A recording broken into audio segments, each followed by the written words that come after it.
ghosts, spirits, poltergeists, demons. Do they exist? Is there life after life? Are there unseen entities around us? Can they communicate? Do you believe? What happens in the shadows doesn't always stay in the shadows. Live from Northwest Georgia, covering the region and beyond, this is Georgia Paranormal Radio. And now, here is your host, Mike Watkins.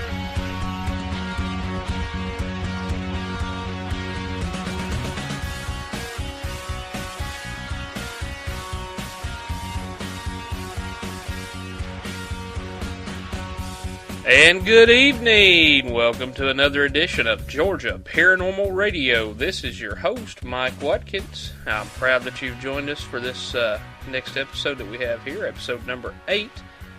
And sorry that we missed last week, but I had a major sinus infection and still dealing with that just a little bit, but at least this week I can talk.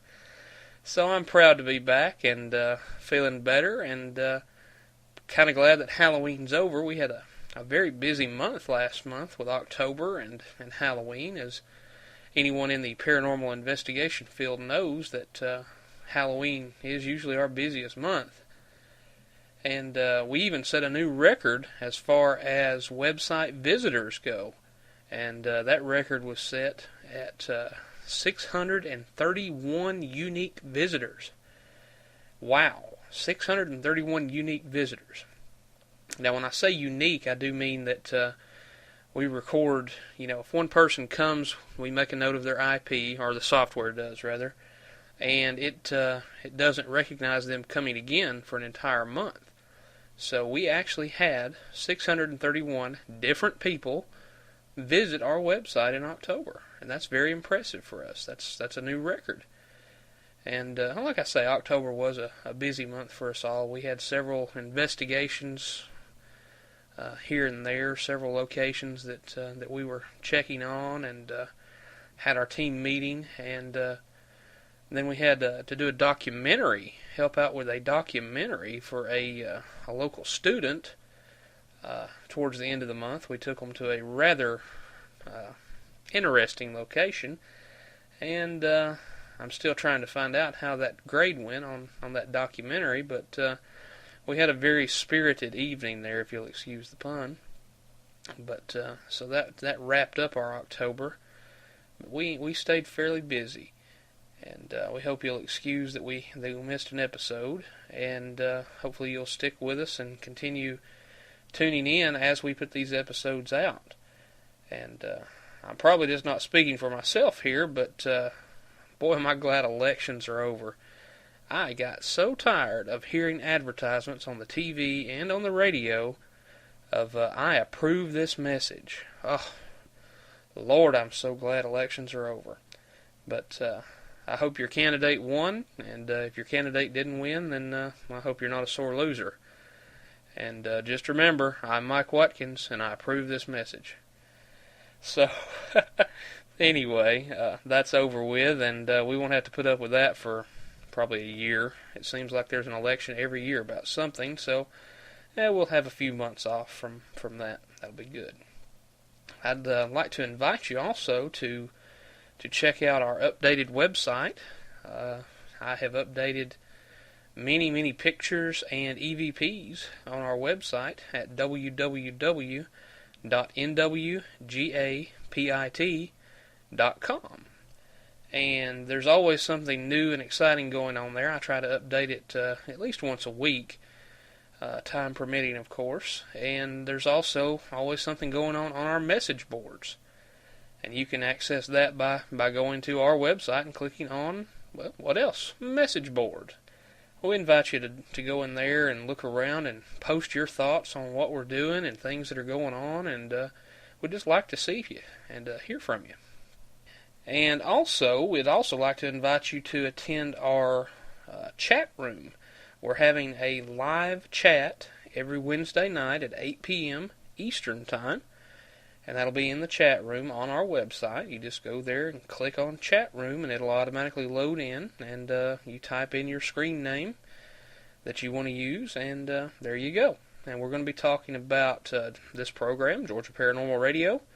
We'll be talking about our group, the Northwest Georgia Paranormal Investigation Team, and we'll be talking about anything you want to talk about. We'll talk about whatever, and hopefully we can get some good folks in there and talk to us in the chat, and get some news and views out that way also. Plus get your opinion about how we're doing here with the program. And also, as far as news goes, we have just one thing to announce, and that's my team member, or our team member, I should say, James Bridges. He's a young man. He's been with us just about from the beginning, and James has decided to serve his country, and so he'll be temporarily taking a holiday from us, I guess you could say, and he'll be going on active duty military service.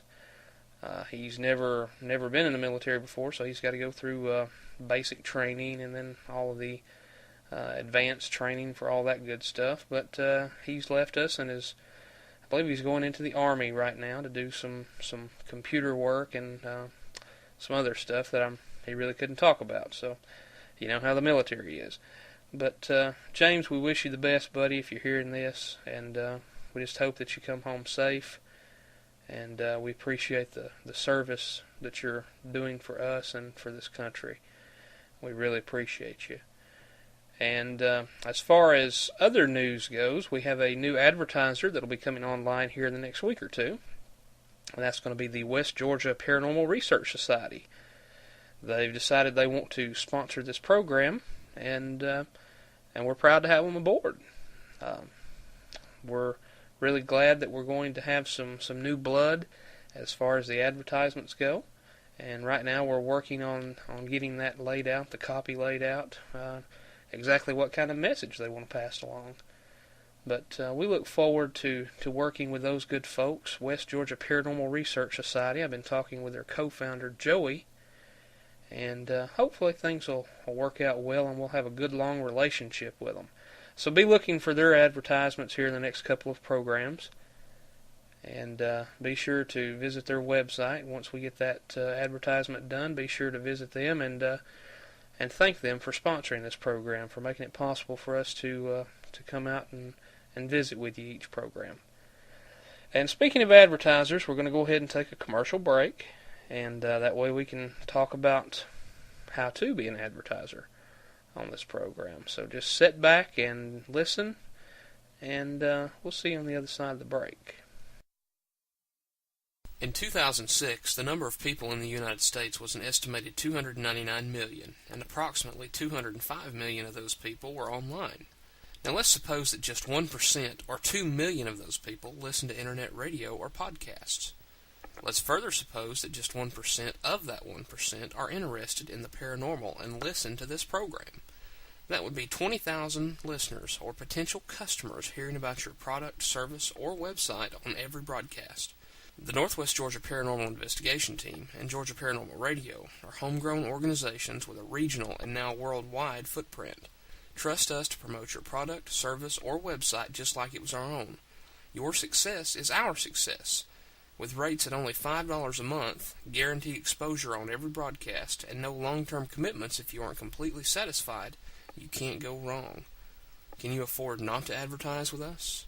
For further information, email Mike Watkins at mike@nwgapit.com.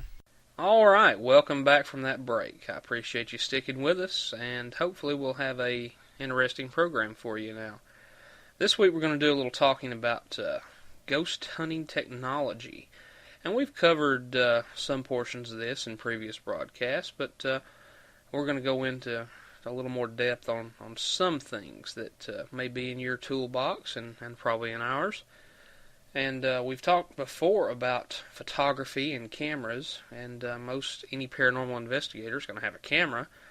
The choice that you have really is digital or film camera.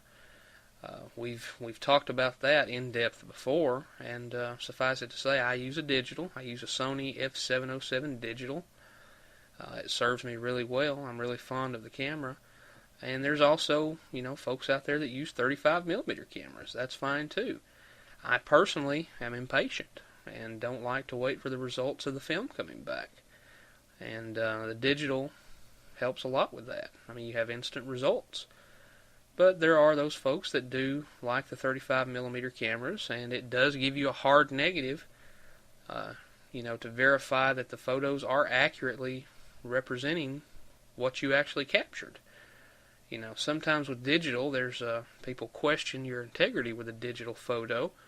I'm not saying that any paranormal investigator would do that. I personally would not, and no one in my team would. But there are people that question the authenticity of some of these paranormal photos out there, and that's where your 35 millimeter comes in handy. But we stick mostly with digital, and have found them to work really well, and they're really cost effective now. The technology's come a long way, and they're very reliable. And we really, really like working with the digital cameras. There's also, as far as cameras, video cameras, and we've talked about them before. Really two classifications. You have your camcorder, which is kind you walk around with or leave stationary. But there's also the DVR system, digital video recording system, which we're looking into purchasing as a team right now. It's probably not going to be any time in the near future because they can get very expensive unless you get a really good deal. But now these things are quite impressive. You can run 4 to 6 cameras off of one DVR unit and record at 30 frames per second, which is, I think, actually about the same as on television, if I'm not mistaken. And you can record, like I say, live 30 frames per second off 4 or 6 cameras, and you have a digital record right there. I mean, some of these hard drives on these DVRs are just huge, 100, 200 gigabyte hard drive on a DVR storing all this video, and you can edit the video with a computer and all that good stuff. It's already digital. So that's something that we're looking into, and that many of you probably already have. Sometimes that's a initial investment when you're doing paranormal investigating, and it's a good investment. You want to set up some stationary cameras to monitor certain areas. That's the way to go, is with a DVR. You have one box, and you put the cameras out as a satellite, and you're recording everything on that one box. And you don't have to worry about power supplies or batteries for all the cameras, or tapes to change. Now, that's not entirely true. You do have to power the camera, unless you're running a feed off of the DVR system, but that's a talk for another day. But you don't have to worry about replacing tapes. You can leave an area stationary for 8-10 hours at a time if you'd like, or all day, and just record a whole day on a DVR. And those are quite impressive. And then you get into your audio recordings, which we've talked a lot about audio. We've had our EVP specials, and we plan to continue having EVP specials at the end of every month. But you have a huge selection of recording equipment that you can get as far as EVPs go, audio recorders. I personally use a Sony. I know David Westbrooks, my operations manager, has some RCAs that he's really fond of. And there's a big difference in sound quality with a lot of these things. There's a lot of differences in sound quality with just a different model in a Sony or an RCA. In their product line, there's big differences. And then there's the option of having a USB download capability. Mine, I have to run a male-to-male connector from the recorder into my computer and transfer it minute by minute. David's, I believe, has a USB capability which allows him to download the entire contents of the recorder, within a few seconds. And that's very impressive. There's been some discussion about the USB losing quality in the transfer because it's compressing the data and transferring it at such a high rate. I don't find that that's really true anymore now that we have USB 2.0 because it's capable of handling bigger swaths of data quicker. The old USB 1.1 was a little slower, and that may be where some of the compression and quality issues were coming from. But definitely, that's a primary tool. A camera is a primary tool. To some, it is to me because I'm a camera guy. Video we do have, but an EVP recorder, primary tool. If you're going to do anything with paranormal investigating, it's so easy to run an EVP recorder, and it amazes you how much evidence you collect. Okay, the next piece of equipment we're going to talk about tonight is EMF meters, electromagnetic field detectors. There are just about as many of these models out there, a variety of models, as there are grains of sand on a beach. We personally have a cell sensor. It's kind of a low to middle range detector, $30, $40. Works well for some things. There are so many out there that I wouldn't even know where to begin as far as describing all their features. The basic thing of it is they're trying to capture fluctuations in the electromagnetic field around them. Why is this important? Well, many paranormal investigators believe that spirits or ghosts or whatever you want to call them create a disruption in the electromagnetic field wherever they're at. And some even believe they draw energy from the electromagnetic field. I don't know how true it is, but I can say this. In times of increased geomagnetic field or earth magnetic field, there does seem to be more paranormal activity. Now, whether it's just a happy coincidence or not, I don't know.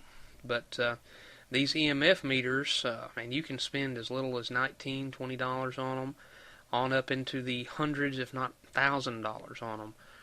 But they all do basically the same thing, which is detect fluctuations in the electromagnetic field around them. And, there are some better models than a cell sensor, I would say, like a Sperry 200 type, which is digital. You see that a lot on the show Ghost Hunters with taps. Tri-field, a lot of people swear by the tri-field meters, and they are good. There's just so many out there, and if you're just getting into ghost hunting, I would recommend the cell sensor because it's a great meter to learn on. And that's what this is all about. It's a learning thing. It's an evolution. What we do evolves every time that we do it. We're always learning something new. We're learning new techniques and new ways of collecting evidence and documenting what we do, and new mediums to share what we found and what we think. Just like this program. This is a new media for the paranormal investigator. These podcasts, and some are even doing video casts, and of course the Ghost Hunters television show, but these are all new mediums for us to use to communicate our findings and our theories with you. So I would just say, to sum all the EMF meter talk up, start out small, unless you just have copious amounts of money to throw around. Start out small with something inexpensive or moderately inexpensive, like a cell sensor or a similar model, and learn with that. And if you feel the need to upgrade, then upgrade. But it's all a learning experience. It's all education. So just experiment with it and see what happens. You may decide that you need a tri-field meter to set out kind of a grid and all that good stuff, and that's fine. If that's what you like to do and that's what you feel you need to do, that's great. But just start off slow. If you don't have any experience with it, start out slow, and don't put all your eggs in one basket by shelling out $200 or $300 on expensive pieces of equipment that you're not even sure how to use yet. Train with the cheaper stuff and grow into the bigger stuff. And after that long-winded rambling about EMF meters, I'm going to take another short little commercial break, and we'll be back on the other side of this break. And we'll talk about some more equipment, including the holy grail of paranormal investigation. So stay tuned for that, and we'll be right back after this commercial message.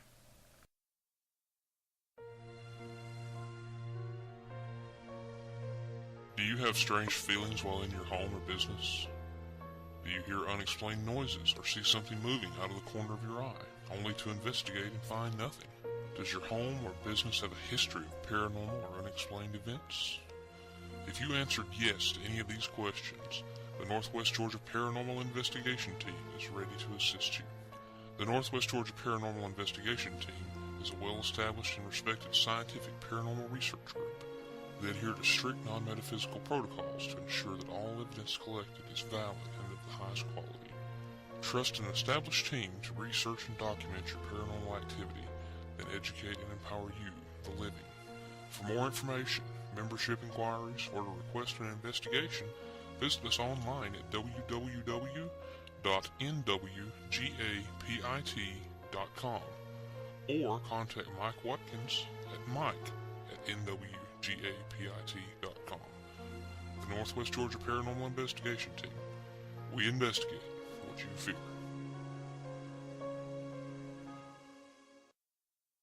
All right, thank you for staying tuned with us while I played that good commercial there and kind of wetted my whistle just a bit. It's sinus infections creeping back up on me. You know the time of year, folks. If you have sinus problems, then I pity you too. I have them, and they're about to kill me. You just can't shake them for it seems like a month at a time. But we're back, and we'll quit talking about my problems, and we'll move back into some equipment. The next thing we're going to talk about is temperature probes, or thermometers. Now, personally, we have a non-contact laser thermometer. Probably one of, well, it's not the most expensive, but it is a very expensive piece of equipment. You know, $70-$80 for a laser thermometer. And they work really well to measure cold spots. And you say, why would I need to measure cold spots or hot spots? Well, the people that seem to know, say that spirits or ghosts, whatever you want to call them, tend to drain energy from whatever source is available, whether that be the magnetic field, the air around them, or whatever's around them. They'll drain energy from it. And that energy transfer creates cold or hot spots. You may notice sometimes that whenever you go into a certain location, there's just a 2 or 3 foot wide spot that is just 10 or 15 degrees colder. And that may be actually something there manifesting. That's what the theory is. So these thermometers help you measure that at a distance. So you don't have to be right up in it, trying to stick an old mercury thermometer in its mouth to get its temperature. You can measure these things at a distance. And I saw recently on an episode of Ghost Hunters, Taps, that they have a laser-sighted thermometer that also has a temperature probe that measures right in front of them while they're measuring temperatures off in the distance. That is something that I am looking into purchasing because that is an impressive piece of equipment. Usually when we're out on a scene, this happened just a week or so ago, we were measuring some temperature fluctuations, and we'd have to measure right in front of us towards the ground or something right in front of us, and then measure off in the distance again to make sure we were getting an accurate reading, and to make sure it just wasn't cold all around us. And but this little thing with their temperature probe sticking out of the handle of it right in front of them gives them both temperatures simultaneously, and that's amazing. That is something that if you're looking at upgrading into a laser-sighted temperature probe, look into getting one of those. It'd be well worth the investment simply for the convenience factor of it.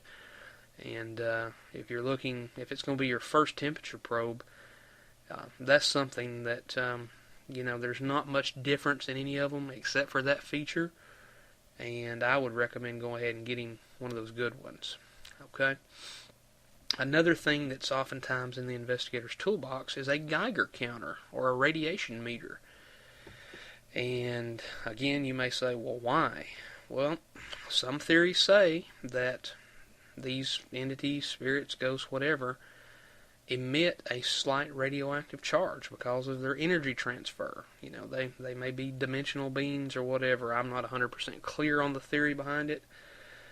I do have a radiation meter, and I have never seen it go up. ever. So, I guess the thing's working right. I hope it is, but for what I paid for it, I hope it is. But, that's not a major necessity, I wouldn't think, if you're just getting started. The temperature gauge and the EMF meter are handy. The radiation meter, it's another toy. It's not, like I say, it's not a necessity, but there are people that firmly believe in them, and we have one, but I hardly ever use it, and when I do it doesn't get a reaction. So, what can you say? Another thing I should say that people use that you commonly see in the investigator's toolbox are motion sensors. Like people use in their hotel rooms, like little motion sensing alarms so they can tell if they're being burglarized in the middle of the night while they're away from their home, And these are really loud, piercing alarms that most of them you can actually set a distance on them. If you want it to scan 20 or 30 feet in front of it, if something walks in front of that thing, you're going to get a piercing alarm coming off of it. And a lot of people are using that. I personally don't have them in my toolbox, but I know some folks that do, and they're very handy because they scan the infrared spectrum and they detect movement in the infrared, based on heat and the infrared technology too. So they're pretty interesting. I imagine it would be very disconcerting to set them up like in a graveyard or something, especially if you're trying to be quiet around there and all of a sudden the thing starts going off and making a lot of noise. So I imagine it'd be better for an interior type investigation. I don't know. I guess there's probably even some out there that don't have to be so loud. I'm sure there are. But that's something that's in a lot of people's toolboxes, and it's something I've thought about getting if I ever have the money to spend. And they're $20, $30 a piece. But it'd be handy to have, I suppose. Walkie-talkies. A lot of groups have walkie-talkies in their toolbox, and these are kind of important. If you're going to be spread out over a large area, you want to be able to communicate with each other. And we did an investigation with one of our, I guess, friends teams, a team of friends, you'd say, an allied team, the Ghost Rider investigation team down in Carrollton. They had us down for an investigation, and this place was 3 or 4 stories tall, and you about had to have radios, and that's where they really come in handy because 9 or 10 people spread out over 3 or 4 floors is you just can't be screaming at each other. The place is huge, so the radios really come in handy to find out where people are, make sure everybody's safe and secure, and so that's something that is a necessity, I would say, if your group's going to be going into large areas spread out. And, other things, there are little low-tech things that are, a lot of people overlook. Compass. A compass is a good thing to have in your toolbox. You're going to be able to get about the same results with a compass as you are with an EMF meter, just on a shorter range, of course. But, if that needle starts spinning and going crazy and not pointing to north and just, spinning around like it's possessed, there may be something there causing it to do that. Well, obviously there'd be something there causing it to do that. So that's something that $4 or $5 you can put that in your toolbox, and that's a great tool to go along with the EMF meter, or in lieu of the EMF meter if you can't really afford to get the one you want. And of course you want to be able to take notes. A lot of people take notepads and pens with them into the field. I don't. I record for EVP, and I make notes on my recorder. While we're out recording, I'm running a recorder the whole time, and I make notes about location and anomalies and things like that on the recorder. So that way when I play it back, I can just, take my notes off of my EVP recording too. And so that saves on paper and pens and trying to write in the dark sometimes. Flashlights, there's 100,000 different kinds of flashlights. That's your own personal preference. Trying to think of anything else that may be in your toolbox. I'm sure there's plenty of things I've left out, and I may get 50 emails from people saying, why didn't you mention this? Why didn't you mention that? And that's fine. I welcome that. If you tell me I forgot something, I'll correct it on the next show. But there's one other thing that I can think of immediately that is the holy grail of the ghost hunter's toolbox, and that is a thermal imaging camera. You've seen taps use them, and well, if you hadn't, you need to, because you can catch some amazing things you don't see with the naked eye. This thermal camera will pick up. I mean, it's amazing. The cost is also amazing. You're talking anywhere from $6,000 to $30,000. Yeah, well, couldn't even imagine spending that kind of money. But I don't know. Wow, I'd love to have one, but until the technology comes down in price or I hit the lotto, not gonna happen. But those are fun things to work with, and you can even rent them. That's something I've considered doing, is renting one.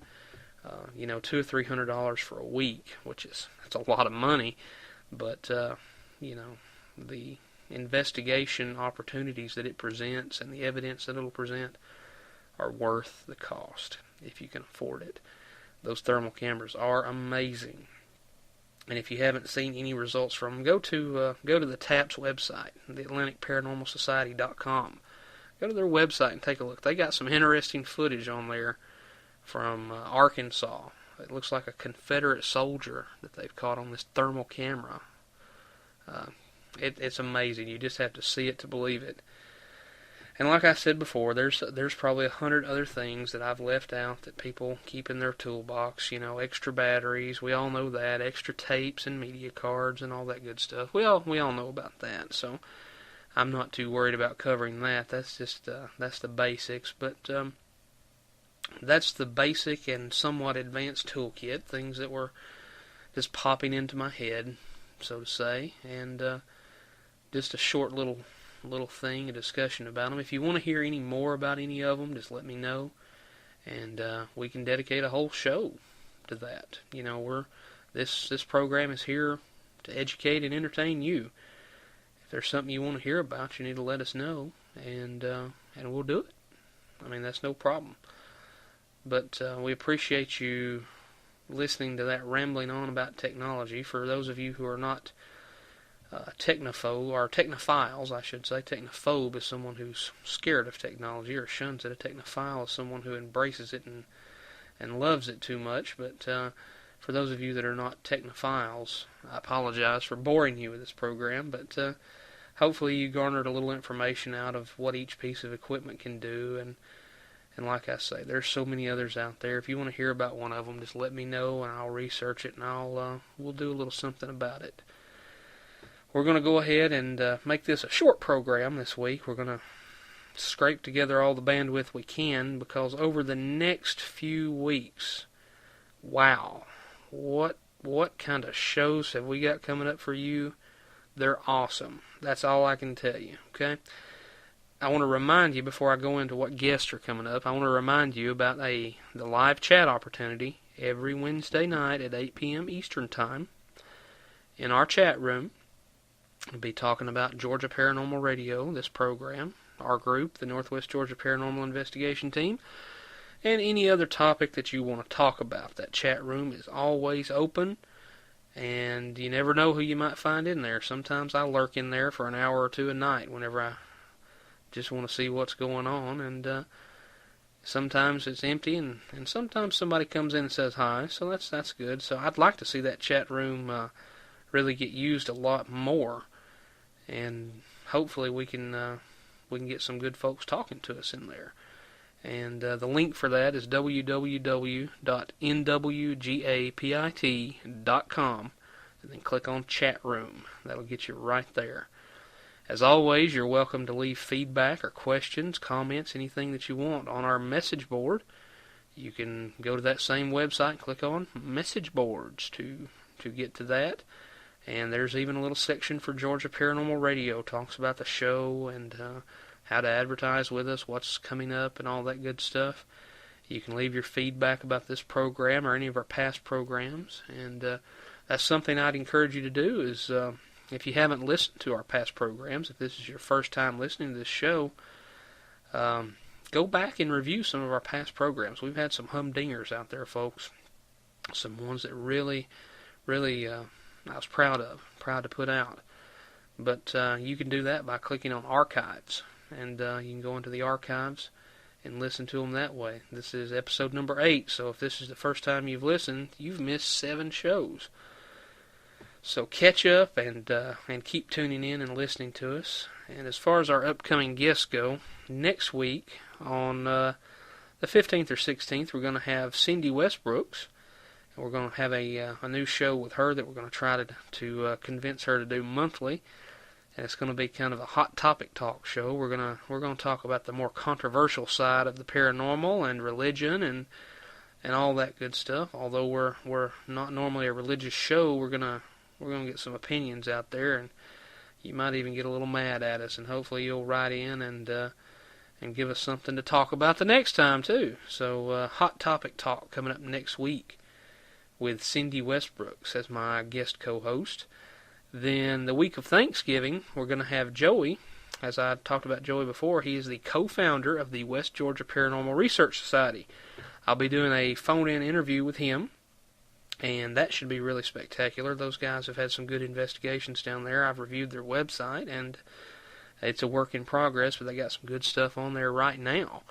Of course, whose website isn't a work in progress? You got to keep them changing, keep them fresh, and all that. But stay tuned for that one coming up the week of Thanksgiving. That'll be episode number 10, I believe it will be. And we'll be with Joey. He's the co-founder of the West Georgia Paranormal Research Society. And then at the end of the month, the week after Thanksgiving, somewhere around the 29th or 30th, we're going to have our monthly EVP special with one of your favorite guests, and that's David Westbrooks, the operations manager for the group. And I say he's one of your favorite guests. Why? Because when tracking the episodes, downloads, and people actually listening to the episodes, David has some of the highest numbers that we've got. So actually David's a little more popular than me. That kind of hurts. I don't know why, but no, I'm teasing. But we're going to have our normal EVP special with David Westbrooks, and it's always a joy to have him up. And who knows what we'll have in December. I'm sure we'll have something good and special coming up with you. I'm trying to convince some other people to come on the air and do some phone-in interviews. So hopefully we'll have a pretty full calendar for December. Have some good programs and some good information coming at you. And we'll go ahead and leave you tonight with the music of a young artist that I had found while surfing the internet. His name is Tyler Riggs. And he has some interesting sounding music. We'll go ahead and play that for you at the end of the show, like we normally play a clip for you. But hopefully you'll find him interesting. I'd like to hear your thoughts on it. And you've been listening to Georgia Paranormal Radio. This has been your host, Mike Watkins. And I hope you have a very good night. And stay warm. It's getting cooler out there. Fall's upon us. So stay warm and cozy. And if you're going out to investigate sometime this week, well, be careful. Take that extra 5 seconds and just be careful out there. Be safe. I'll appreciate it, and I certainly know your friends and family will. So be careful. And hopefully we'll see you next time here at Georgia Paranormal Radio. Good night. O Lord, heal me, for my bones are troubled, and my soul is greatly troubled. But you, O Lord, how long? Return, O Lord, deliver me. Save me for your mercy's sake. For in death there is no remembrance of you. In the grave who will give you thanks? We were married for 5 minutes when I held you in the cold. I could feel your small heart beating as I held you. You were getting cold. The ground sparkles in the moonlit graveyard. Your lips gently trembling, and your eyes stare so dark. My eye wastes away because of my grief. It grows old because of all of my enemies. Depart from me, all you workers of iniquity. The Lord has heard the voice of my weeping. The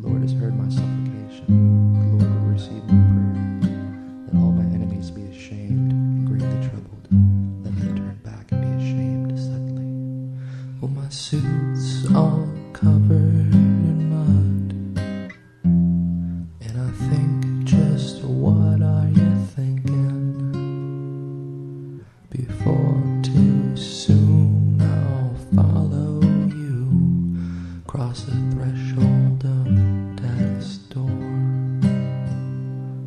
So hold open the door, admit to what you shouldn't. If this is all the time we have love,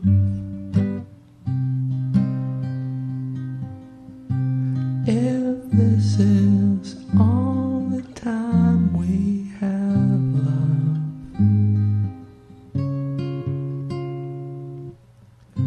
this is all